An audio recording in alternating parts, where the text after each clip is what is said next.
Subject today is Sabbath. This is the fourth Sunday in Lent. And Sabbath is, for me, a very interesting, challenging topic. And probably a lot of it has to do with the way that I'm hardwired. And I suspect there are many of you out there who are going to know exactly what I'm talking about. Hardwired to talk about a Sabbath, but to really not experience a Sabbath.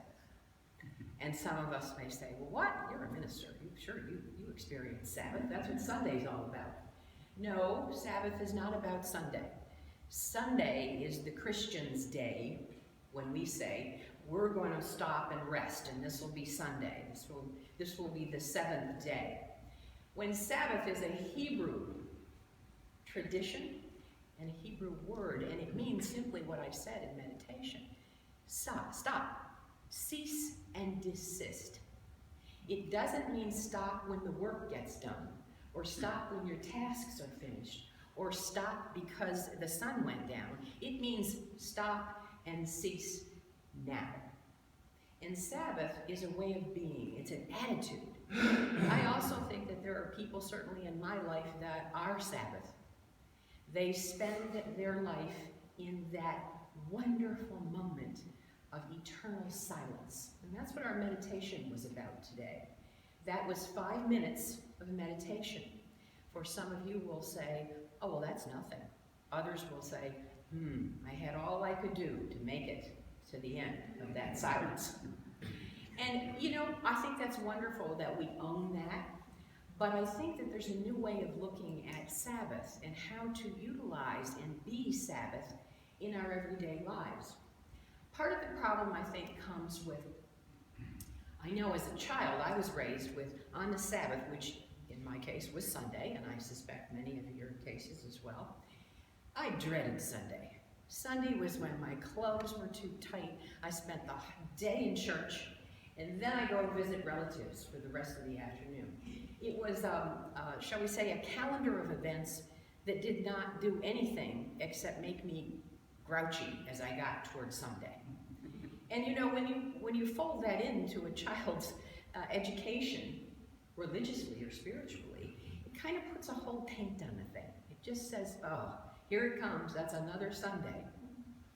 Sunday is a day. Sabbath is an attitude. It is a way of being. So my question to you is, can you get out of your Sunday attitude and get into your Sabbath attitude? Now, some say the highest form of prayer is silence. And those of us in Unity who love the silence and who love to meditate would probably agree with that.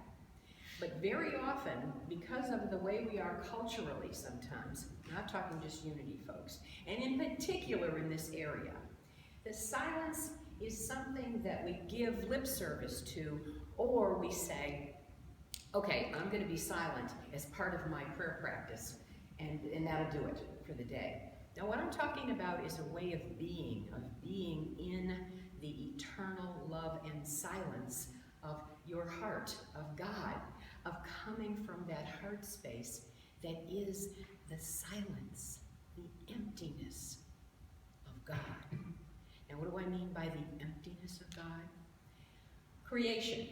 When we talk about creation, and very often, you've heard it in Genesis, creation, how many days did it take, and then what day did we rest on? What we've done with that is we've taken that and we no longer look at it metaphysically, some of us. Metaphysically, that seventh day, that Sabbath, is the fulfillment of the creation. It is when, some of the old metaphysicians say, it's when God exhaled.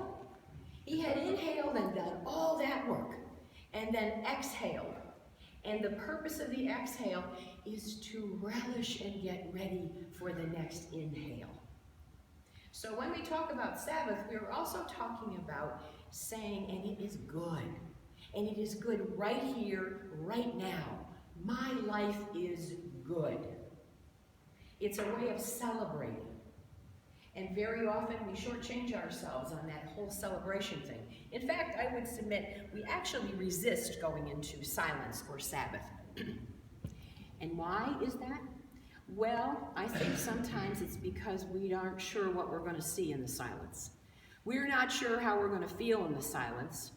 We're really not looking forward to the silence. We'd much prefer to say, yep, I did that 5 minutes on church. Wasn't that grand? And that's the silence for the week. We're done. Okay? We don't go back there. We don't go to any kind of contemplation of the special wonderfulness of who we are, children of God.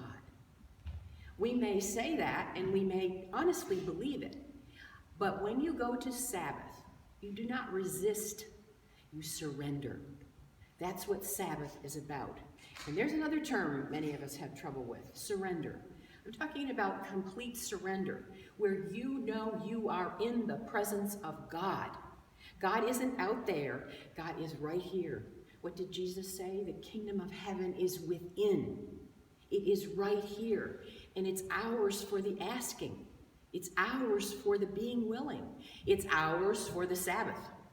It's ours to say, I can at any time, in any moment, be the Sabbath, feel the Sabbath, because the kingdom of heaven is within me. Now, the Sabbath as a day to kind of contemplate and take off, if you will, was one of the 10 Commandments. Now, the 10 Commandments are not of Jesus. Some people think they are of God. I don't know the answer to that. But the Sabbath day and keeping it holy is part of one of the commandments. And some of you will say, yeah, well then let me ask you to refer to the word commandment. You see, sometimes as human beings, we need that little extra kick that says, thou shalt. And keeping the Sabbath is something that came hard to human beings. We didn't always want to keep the Sabbath. We didn't want to be still. We didn't want to rest in the silence. We didn't actually always believe that God was within.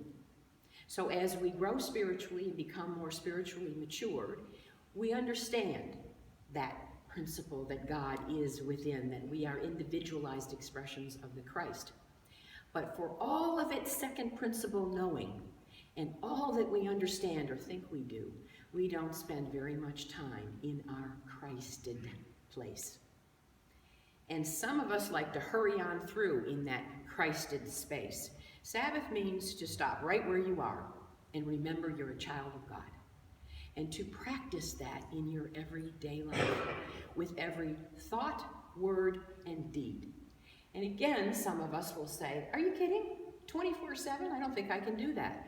Well, I don't think I can either, but if I'm not willing to at least make a stab at it, to try and make Sabbath a part of my everyday life, then what am I doing?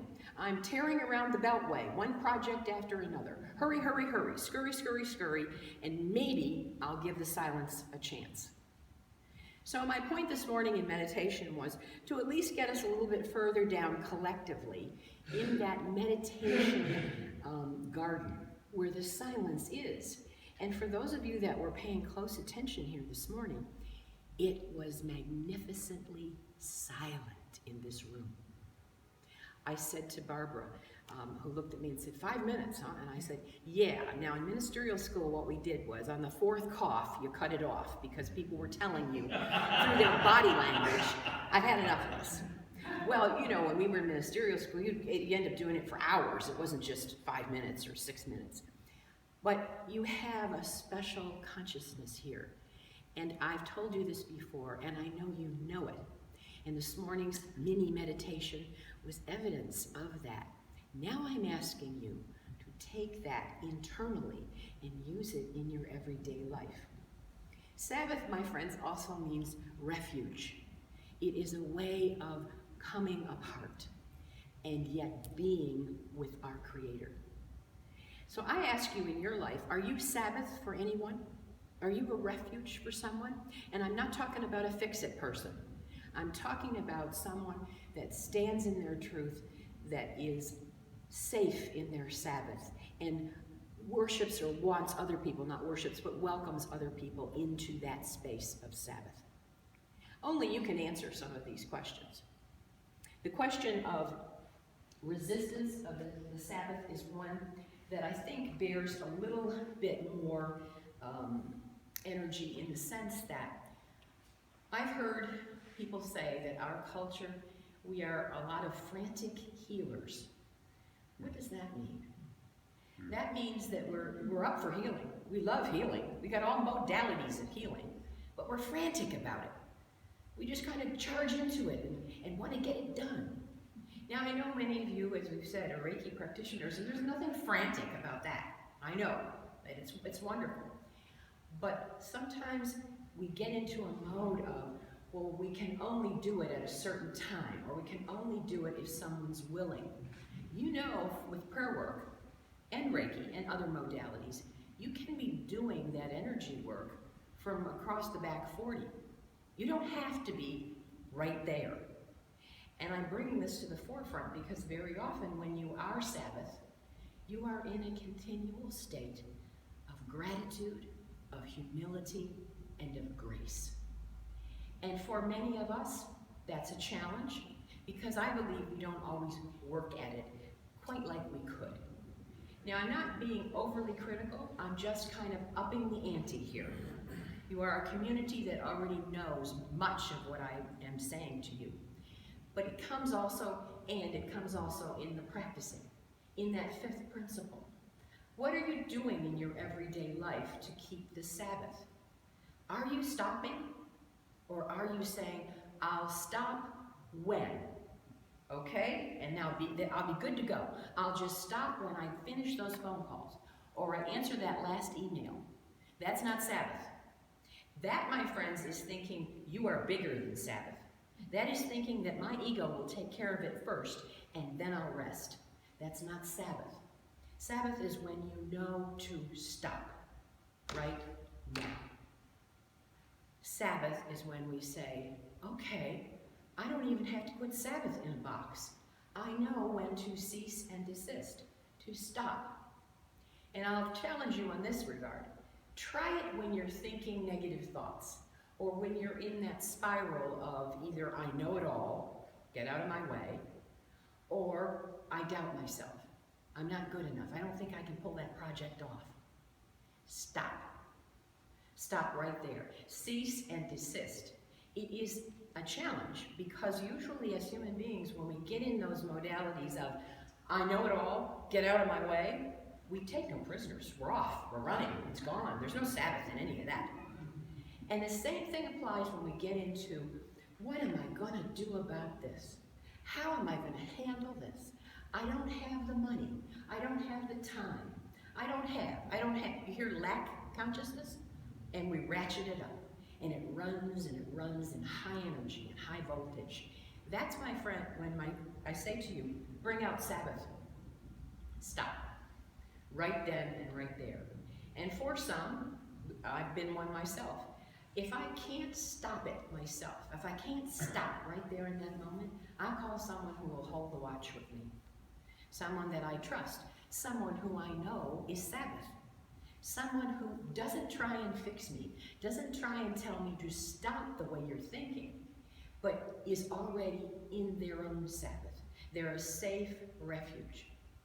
And I encourage all of us to do that. If you don't have a prayer partner, oh my friends, I think you're missing out on quite a bit. If you've got a prayer partner, think of this prayer partner in a new way, as your Sabbath, as your refuge, as holding the watch, not just as someone that you have to call at 10 minutes after 10 on Tuesday, because that's the way you've done it for the last 10 years. You see, that's not Sabbath. That's just fitting Sabbath into the next available calendar space. And that is egotistical as get out. That is taking yourself and putting yourself in your calendar ahead of actually practicing being Sabbath. When we are also in Sabbath, I have to say, we are in a rhythm of time. And I'm basing a number of the things that I'm saying to you this morning from this book. It's an old but a goodie, Sabbath, Restoring the Sacred Rhythm of the Soul by Wayne Muller. This has been around a long time. Some people think that this is a good resource on how to practice Sabbath, how to be Sabbath, why we don't practice Sabbath, many of the things that I've just spoken about. One of the things that he does say that I like very much, and this is not just him, this has been around as one of the ancients' thinkings, if we can become like a hollow reed, so that the energy and the light and the love of God flows in and through us, in and through and out, that, my friends, is Sabbath. That is stopping and allowing the activity of Holy Spirit to work in and through us as if we are a hollow reed. So if that helps you in any way in your thinking, when you get into times of turmoil or frantic healing, call it that. I have to go to the doctor today. That's what I'll have to do. That'll make me feel so much better. He'll give me a pill. Or I have to go to my healing practitioner today. You see, what's happening here is I have to go. I have to put it on the calendar. I have to go. And we think we're taking care of ourselves. When in fact, if we would stop and cease filling in the blanks and the lines and the timetable and go to God first, the kingdom of heaven is at hand, and then go make the appointments and then go follow through. But we get it backwards. We get it so backwards. It's like I have to go and make all the appointments first, and then, maybe I'll bring God along while I'm driving to my appointment. No, no, no. That's where it's backwards. It's God first. The kingdom of heaven is at hand. And that, my friends, is truly the essence of Sabbath. Jesus practiced it all the time. He was standing in Sabbath. He was at Sabbath. He always remembered to thank God in all things first. Always remember, go to God